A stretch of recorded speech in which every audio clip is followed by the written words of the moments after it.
Hey, you! I'm back! And this week, I have a little bit of a journey I went on.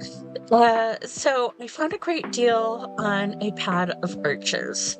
Little did I know that all Arches watercolor paper isn't in a block. It apparently comes in blocks or pads too, which, as you can tell by my hands, I was not particularly happy with.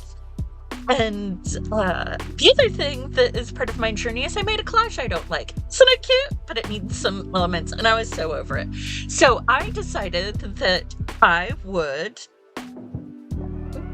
take two of these things and have my art ready. The reason why I decided to do arches, one, in the groups, it seems to be like one of the number one papers that people use. Locally, I can find it at Hobby Lobby and Michael's. And so the availability of this all cotton paper might be why it is so prevalent in all of the groups.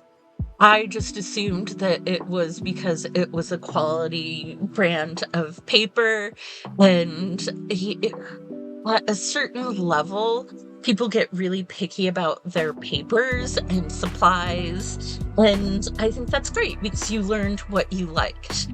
When I was a young woman, I decided that I didn't like arches, but I decided it's got the weirdest texture. And I knew this because I could go to this art store that had a drawer and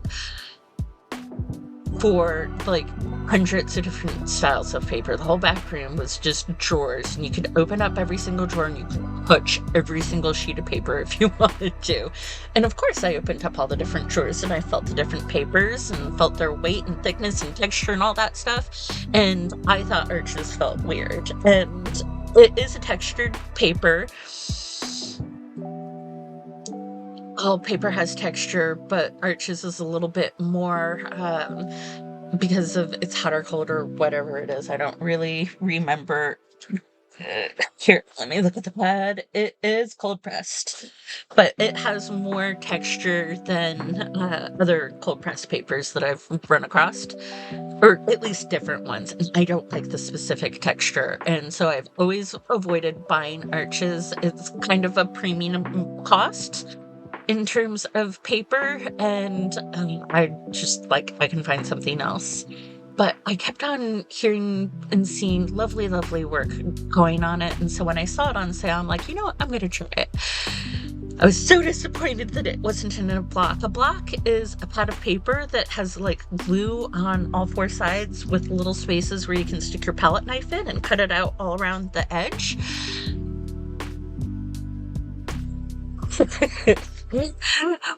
Fortunately, I have a taping technique, and I was able to continue on with this week's quest of redoing the little scuba bear. Okay, we're well into the meat of this video, and I haven't talked about the two different color schemes. I chose to do the cobalt background, that's the blue background, on the arches because last week I did the same kind of paint on the bees paper, and it was fresh in my mind, and I thought that it would give me a good base point to compare and contrast the two papers, and it would enable me to rework the collage that I didn't like with some grass and with a light source, like the bear is coming out of deep water. Okay, and so that is the explanation as to why what you have going on. Looking back at the finished product and these two paintings, it's a scaredy cat. I used my round brushes because they are a comfort zone for me, but unfortunately I don't have any beautiful watercolor brushes that perform well in a really big circular size.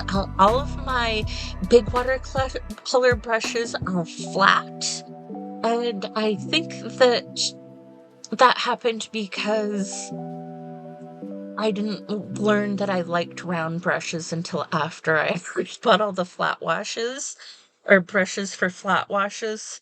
Because one of my teachers somewhere along the way said that flat brushes were the best for creating flat washes. So I know the best tool for the job is a bigger brush. And so in my case, it's the flat brushes. And I think that the problems that I have in both paintings are from me using brushes that aren't big enough. And from noodling, I you're supposed to go and leave it, and then if you want to fix a wash, you don't go back and add color to just one area. You go back and you give the whole wash a wash. And I did not follow that rule, and so I've got some texture in the background. And while it is not where I am striving for, I'm going to learn the art of flat washes, hopefully someday. But I'm going to be okay with the fact that that's what my media does, and it gives a beautiful painterly texture. And it isn't necessarily a bad thing, even if it isn't what I was trying to do. I think that this is really quite a cute painting.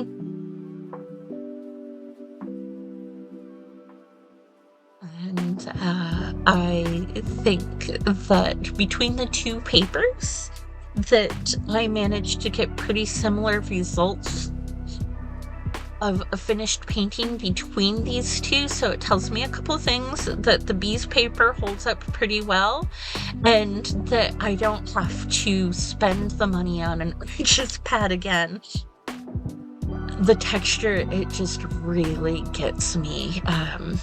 Just don't like it. And I can't even explain what it is, because I have used other textured papers that look like they would feel similar, that don't bother me at all, and I can't explain it.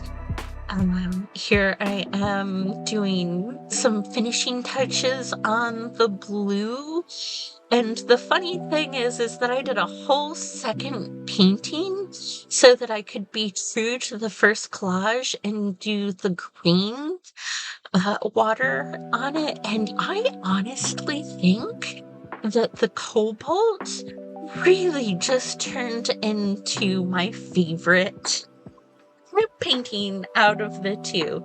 But I guarantee you, if I hadn't done that second painting, I would have spent every time I looked at this painting wondering if I wouldn't have liked it better in the green color scheme. And so even though it's kind of silly and redundant to do them both, I bet you I could have done thumbnail versions of both of them. I think that I ended up with two really charming paintings, and I think that my computer screen keeps on turning off while I'm trying to do the voiceover, and I'm proud of them, and I'd love to hear which one you like more. And verdict on Arch's paper: I don't think it's worth all the money. Argue with me in the comments. I love y'all so very much. Till next time, like, subscribe, leave a comment, and have the best day ever. Bye!